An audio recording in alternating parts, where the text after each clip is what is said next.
Okay, thank you very much. It's an honor to see you all today on this beautiful afternoon, White House. We're here today to discuss our efforts to support our nation's small businesses, working very hard, and safely reopen America, and that's what's happening. We're doing record numbers. We're doing numbers like nobody's ever seen before, actually. I'm thrilled to be joined by two good friends of mine, Governor Pete Ricketts of Nebraska. Pete, thank you very much. And a man that I'm going to see a little bit over the weekend, and this was really by coincidence that you happen to be here today, because it was for a different reason. It has to do with small business. Governor Kevin Stitt of Oklahoma. And we're going to be in Oklahoma, and it's a crowd like I guess nobody's seen before. We have tremendous requests for tickets, like I think probably has never happened politically before. And one of the reasons we chose your state, as you know, Kevin, was that you've done so well with the COVID. You've handled it incredibly well. We appreciate you both have, actually. You both have, so congratulations. Along with several extraordinary small business owners from their state. Also with us are Secretary of the Treasury, Stephen Mnuchin, and Small Business Administrator, Jovita. Thank you, Jovita. Very good. Small business is no longer small business, it's big business. It's one of the biggest businesses. As a result of the virus, 22% of small businesses were forced to close earlier this year, including 41% of Black-owned businesses. But under my administration's strategy to vanquish the virus and restart our economy, small businesses across the nation are now safely reopening. All over the nation, they're reopening at levels like nobody's seen before. We're sheltering individuals at the highest risk.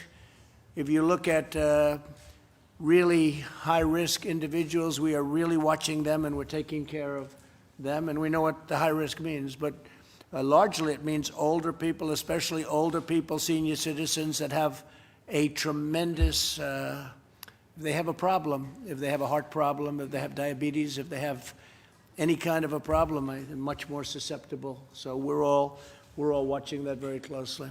We've learned a lot over the last number of months. In the past 4 months, we've conducted over 25 million coronavirus tests and distributed over 1.5 billion pieces of personal protective equipment. America is better supplied and more prepared to re-enter than, I would say, just about any other place. You look at what we've done with ventilators. We're now making thousands a week of ventilators, very big, expensive, complex equipment, and we're sending them to other countries, and we're all stocked up. Our country is totally stocked up. Everybody has their ventilators that maximum they can use, but we are sending them to other countries. The nice part, and I say it a lot because I think it's pretty amazing, when we came here, you had very few ventilators in this country, and by the time we started, not one person that needed a ventilator didn't get it. So everybody that needed a ventilator got a ventilator. There wasn't one instance anywhere in our country, and we stocked up those shelves. The cupboard was empty, and we filled up the cupboards.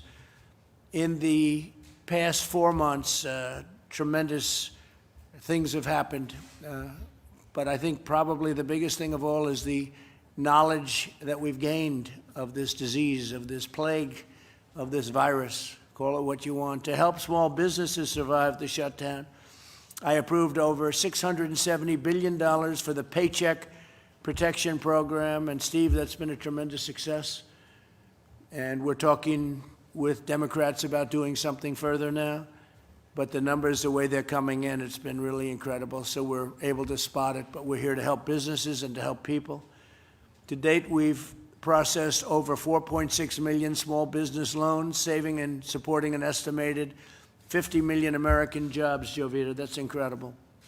The small business owners that we have with us this afternoon all received the PPP loans, and now their businesses are on the road to recovery, and they're doing really well. We have a lot of businesses that are doing really well. We're talking about a V shape.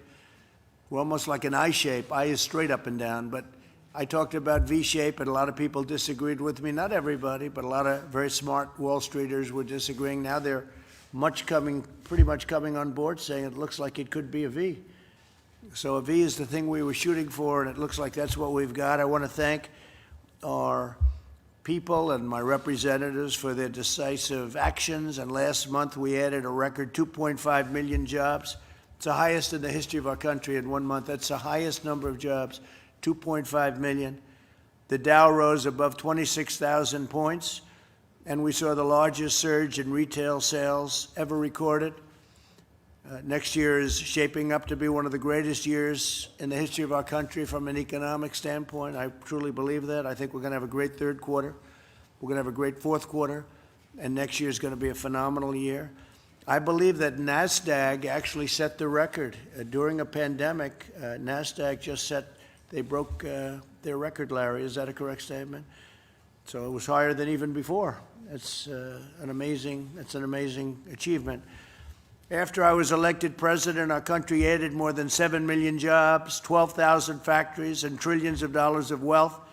We created nearly 9,000 opportunity zones, and African American, Asian American, and Hispanic American unemployment and poverty reached all-time lows.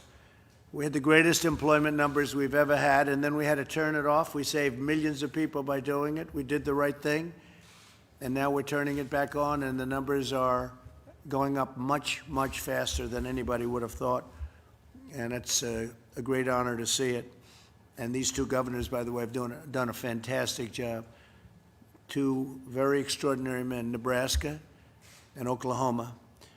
We built the strongest economy the world has ever seen before the virus, and together we're doing it again. So we did it before the virus, we had to turn it off, and now we're doing it again, and that's what's happening.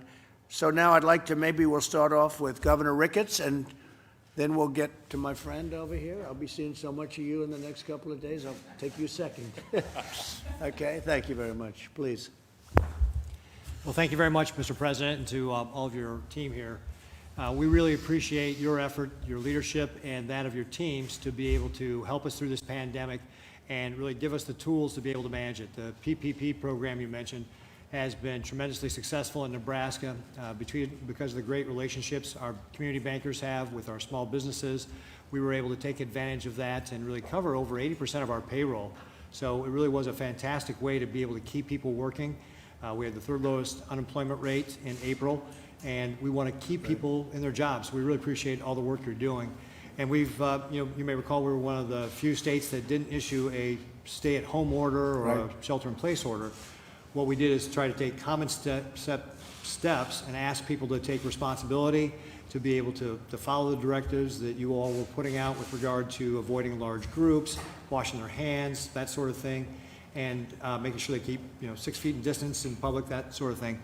And by doing that and targeting specific higher risk businesses that we asked to shut down for a shorter period of time, we were able to stem the tide of the virus. We've actually got the lowest hospitalizations in our state right now we had since the end of April. So it's got a nice bell-shaped curve where it went up and now it's come back down. Our cases are steady and flat, and now we're just really in the mode of managing this. You put the 10-person rule in place in mid-March, and that bought us the time to be able to strengthen our contact tracing, our testing, our PPE, our quarantine space, put plans in place to help at-risk populations, and put our rules in place. And that's what gave us the opportunity to be able to manage it. So we really appreciate all that you've done, Mr. President. Thank you. Well, you've done great, and thank you very much. And how did you do with your floods? Because you had tremendous floods. We're still actually recovering from the floods from last year. So we got kind of the double whammy. Agriculture in particular has really taken a heavy hit between what happened then, last year with the flooding, and then the pandemic this year. But again, your administration has been helpful. The Phase 1 China deal, for example, gives it a great mark to be able to sell things. So we really appreciate all that you're doing to help us recover through these terrible tragedies. And they are buying a lot, aren't they? They are, and that helps. That makes such a difference, Mr. President. I can't tell you. When people aren't driving, they're not using ethanol, right? Because that gets blended into our fuel supply. When our food processing facilities are impacted by coronavirus and they're slowing down, our ranchers don't have a place to take their animals. So there's a lot of impact to agriculture, and your administration has been great in working with us to be able to help them through it. That's great. Thank you very much. Thanks. Appreciate it. Governor? Well, thank you so much for having us, Mr. President. And on behalf of Oklahoma, we're so excited to have you.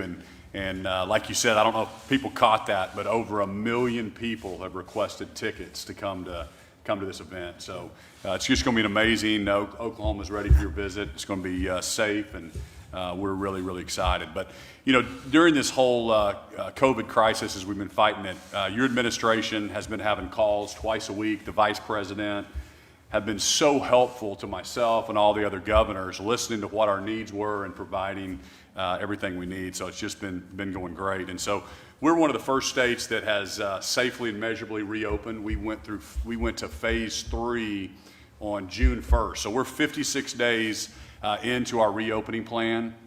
And currently we have under 200 people in the hospital across the state of Oklahoma. And we had an uptick in the number of cases, and so the media tries to talk about that. But we knew we were going to have an increase a little bit because we're 56 days into reopening.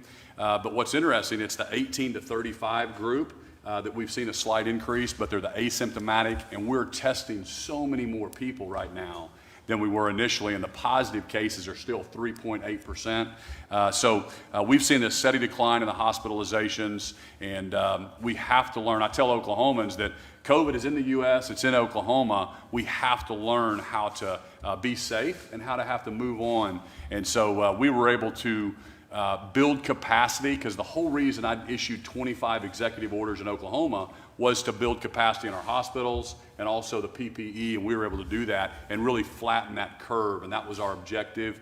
And I told Oklahomans the better they do in that period of time, the quicker we can start reopening. Right. And that's exactly what we've done, and Oklahomans are being safe, and we can see it in our numbers, but we're ready to get things back to normal and get life back to normal. So again, we can't wait to have you in Oklahoma on Saturday. Great job, Kevin. Thank you. Thank you very much. Jovita, please.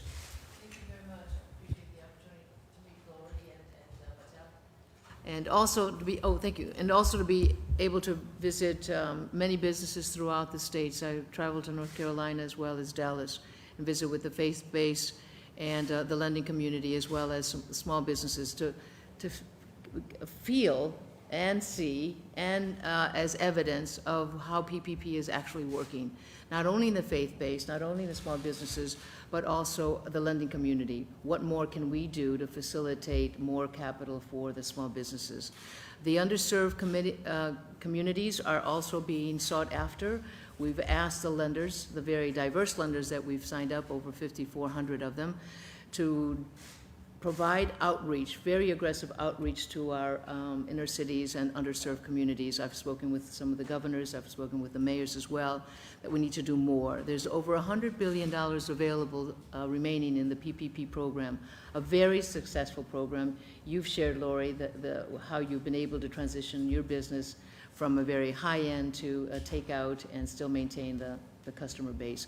And we're realizing this, Mr. President, throughout the states and every state that we visit. Now, the fact that SBA has been able to have a touch point of over 10 million small businesses. We have 50 million that you indicated of employees in one portfolio, and another about 9 million in the other portfolio. So at some point, we will be providing technical assistance, providing some coaching and counseling to be able to solidify those relationships that the new businesses have developed with the lending community. So I thank you, President, for your support. Thank you very much. And you know, they've done like more business in 4 days than they did in 4 years. It's become a big business. Small business is now big business. So thank you. Thank you. Doing a great job. Thank you very much. Steve, please. Mr. President, thank you. It's a pleasure to be here, and it's great to see your economic programs working, especially for small businesses. The PPP has been a tremendous success. We've seen that in the employment numbers. We still have more work to do. We want to make sure that every single person who lost their job because of COVID gets back to work, and we won't be done until that happens. And I'm also pleased that this week, working with the Federal Reserve, we've opened the Main Street funding facility. Again, that will be accessible to small businesses down to $250,000 loans. So again, a massive amount of liquidity that's been pumped into the system for small businesses. Thank you. Larry, how are we doing today? Well, weekly unemployment claims fell for the 11th straight week. It's a good sign. We're going to have job numbers in June, and I think will be very strong. I agree with Stephen. I think the rescue plan worked. I think the PPP was superhuman, probably saved 55 million jobs, and we saw that with a 3 million job increase in the May numbers. I compile my list of green shoots, sir. We've got Apple Mobility for traveling, almost back to its pre-pandemic high. Home builder demand and confidence is very, very strong. Automobiles, car sales are moving from 8.6 million to 12.2 million as the factories reopen. As you noted, the retail sales number was a spectacular 18%. Michigan consumer expectations, very strong today.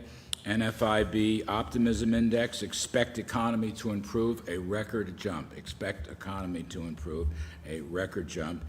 And manufacturing, the Philly Fed and the New York Fed, future activity indexes are off the charts. If I play reference to the Congressional Budget Office, if we get a 20% increase in Q3, which I think is quite possible, 20% increase in Q4, and a 5% increase in Q1 2021, we will be back to where we were in 2019. We will have made up for the lost ground. Amazing. It's not going to take That's 5 amazing. years. We will have made it up with some decent numbers by the first quarter of 2021. That's called the Super V, right? Super V. I like the I scenario. It's called the V. It's called the V plus. Well, that's where we're headed.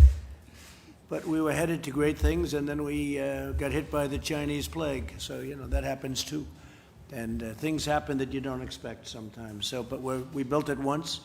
We're now building it again, and it's going to be even more successful, in my opinion.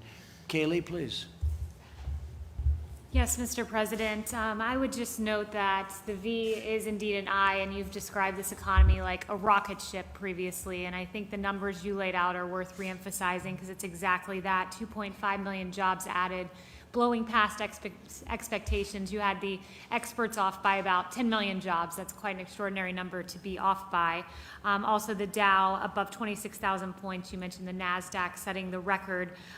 7 million jobs, 9,000 opportunity zones. You're the jobs president. You did this once. You brought 7 million jobs, and quite clearly what the markets are saying is they have faith that you are the jobs president that will do this again. So most people have never built a positive economy. We're going to do it twice, and the second time is going to be better than the first, I think, Steve. We have a shot at it, right? Okay, please, go ahead. Yes, I'm Anthony Goins, and I'm honored to be here, Mr. President, representing the state of Nebraska. We were really focused on 3 things in terms of making sure that our economy stayed on track. And first, it was stabilization. So the PPP, the EIDL loan, gave us the liquidity injection that we needed to help us out. Debt servicing, our community banks work very closely with the small businesses to defer payments. And then we move into recovery. And when we talk about recovery, the $1.08 billion that we've received from the Treasury has been a huge help. We've broken it down into 4 programs: small business stabilization, rural broadband. We're giving $1 million for Gallup, and then we're also looking at taking workers that are in industries that are shrinking and retraining them in high-demand industries so we can put Nebraskans back to work in the right areas. Well, you mentioned rural broadband, and we're doing that very big for the Middle West and for our farmers, and that's a very big factor. And as you know, we've started the process already. Yes. And I think you're going to be very happy with that. Absolutely. Thank you Thank you, very sir. much. Appreciate it. Please. Good afternoon, Mr. President, governors, secretaries, directors, and honored guests. My name is Melissa Hegarty, and I'm proud and honored to be the invited guest of Governor Ricketts from the great state of Nebraska. I am a wife and mother to 2 young daughters, ages 9 and 11, as well as the co-owner of 4 bakeries in Nebraska and Iowa. We've been in business for 10 years and have approximately 92 employees. Early on in COVID-19, we decided not to lay off any employees, rather ask the ones that live at home with their parents to scale back on some of their hours if they can. By doing that, it would give the other employees that needed their shifts to be able to cover their rent and other expenses an opportunity to keep their hours. Most of our employees are in their early 20s with no families to fall back on, so it was critical for us to take care of them any way we could. It was an important decision for the federal government to allow each state's governor to decide how to formulate their own plan of how to close and in turn reopen their state. Fortunately, my businesses in both Nebraska and Iowa were able to continue to serve our guests inside the bakery while practicing social distancing, sanitizing between guests, all while everyone wears a mask. We had several terrible weeks of sales leading into Easter.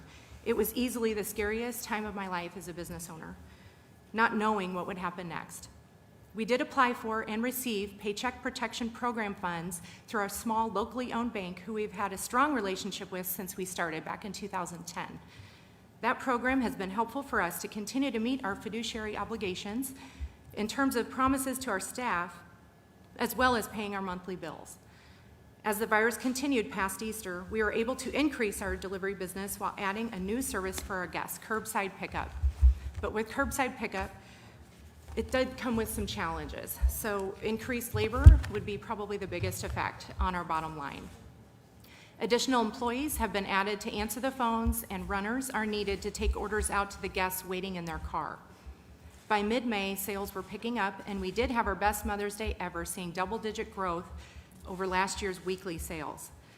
So my Nebraska bakeries have now entered phase 3, starting this upcoming Monday, of Governor Ricketts' directed health measures. We anticipate our guests' desire to celebrate all of the life's events they missed over the past 3 months. New babies, birthdays, anniversaries, retirements, with our ultimate hope that it will transfer into a much busier summer than we normally would have. I want to thank you for inviting me to be a part of this important discussion. Thank you very I'm much. honored. Great job. Thank you very much. Thanks. Please. Thank you, Mr. President. I am honored. Thank you. I'll start over. Thank you, Mr. President. I'm honored to be here representing small independent restaurant industry and the great state of Oklahoma. Thank you for inviting me. I am a small independent restaurant owner. I own and operate Stella Modern Italian Cuisine in Oklahoma City. My restaurant celebrated 10 years in business in April. Prior to COVID-19, I employed 30 people in the restaurant. When restaurants were closed for inside dining, I was forced to furlough some very dedicated and loyal employees for the first time ever. Since I did receive the PPP financial assistance, I was able to offer all of our staff their jobs back, and all but 3 returned. I want to thank you and Governor Stitt for working so hard for our economy and helping us reopen in a responsible and systematic way.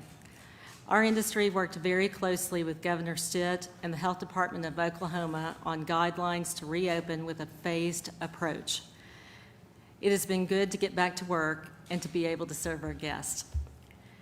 Under the guidelines we adopted in Oklahoma, we are using data-driven points to ensure we are reopening our restaurants and economy in a safe and an efficient manner.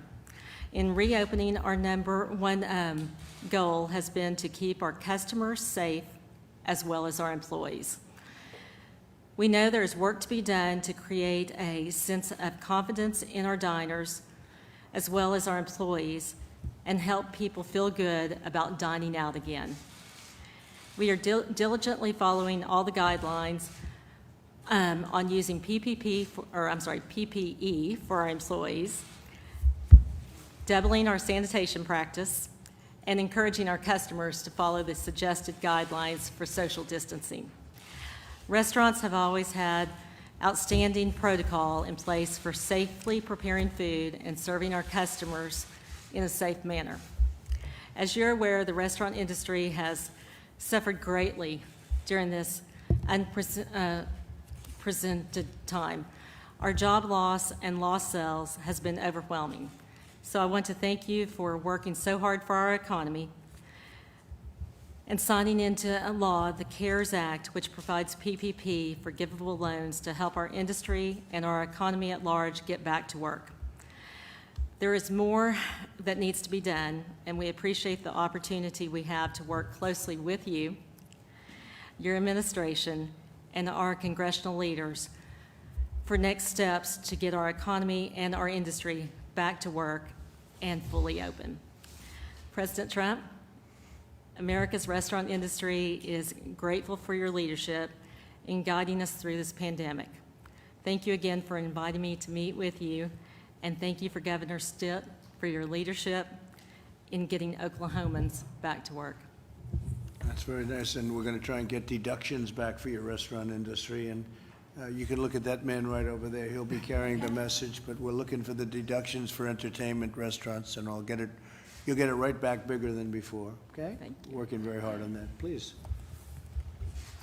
Thank you, Mr. President. Honored to represent the lodging industry before America's first hotelier president. Grateful to Governor Stitt for his leadership and for the invitation to join today. My name is Pete Patel, first-generation American. My family and I immigrated to the United States in 1979 in search of the American dream. We found that American dream in Tulsa, Oklahoma as small business and hoteliers. Our company owns and operates 12 hotels in eastern Oklahoma. The current crisis, lodging was the first to suffer because of shelter in place. And we will be the last to recover. It may take up to 2 years. Before COVID, our industry had record occupancies, profitability, and new development hotels, thanks to the exceptional strong economy under your leadership, Mr. President. Because of COVID, occupancy dropped to 20% nationally, revenues fell by 50%, and 70% of all hotel employees were either laid off or furloughed. For the first time in my career, we were forced to lay off employees, and that was the most gut-wrenching experience that we've had. The Payroll Protection Program was a lifeline to our industry to help America's small businesses and our employees. The best thing for our business is that our economy opens. Grateful to Oklahoma Governor for his systematic, data-driven approach to leading our state back to opening. Currently, our occupancies have picked up a bit, but we still have a long ways to go as an industry as well as our market. The hospitality industry as a whole, as stated, are reopening hotels in a safe and healthy manner. The industry has implemented what's called safe stay standards, sanitization, PPE use, social distancing, things like limiting buffets and using grab-and-go prepackaged items. Swimming pools and gyms are limited with appointments for use. Guests and employees are only safe as how we make the properties, and the hotel industry has done a great job in adapting ways to make sure all of our employees as guests are safe. Mr. President, I would like to mention a couple of things. We need more states to reopen, consumers to feel safe to travel. Industry will need additional resources to help pay our bills. Increase cap on the EIDL program would be very helpful to us. And we need pressure relief from our local banks who may be stressed in these times coming up that have hospitality loans. We will need help from the Federal Reserve and FDIC on those two things. In conclusion, Mr. President, America's hoteliers are grateful for your leadership. We appreciate and you know what it's like to own and operate hotels. We are looking forward to working with you towards a swift and strong recovery. Thank you. I'm impressed by your 20% number. If that was your low point, you're better than any hotel company that I've seen. We had Hilton, and they were at 1%, right? And we had all of the big ones, and they were from 1 to 4 or 5%. So if you're at 20%, congratulations. That's pretty good. That was the average, Mr. President. There was a few of them that weren't that. I can imagine. That's great. Great job. Thank you. Mr. President, thank you. As your domestic policy chief, what an honor it is to have all of these small business owners here at the White House. I'm reminded that just yesterday, Mr. President, we had veterans in. The day before, we were doing policing reform in the Rose Garden. The day before that, we were talking about seniors and taking care of our elderly and fraud. Everything you do, every day, every minute, is how to do the most for all Americans. And the small business, this is the backbone of our country. I'm from a town of 1,200 people, Glen Rose, Texas, an hour south of Dallas, raised by a single mom who had a flower shop on the main street of Glen Rose. Small business truly is the American dream at its very, very best. And the work that Secretary Mnuchin, that Administrator Carranza are doing for this country is extraordinary, but it's executing your vision. And so bringing today these small business owners to the White House, talking about how we're going to not just get this country back where we were just a couple months ago before the pandemic from China hit, but to even greater heights than ever before. It's just an honor to be here, and I want to welcome and thank everyone for coming to the White House. And thank you, Mr. President, for your leadership. Thank you for doing a great job. Doing Thank great. you. Thank you very much. Okay, thank you all very much. Thank you. Thank you very much.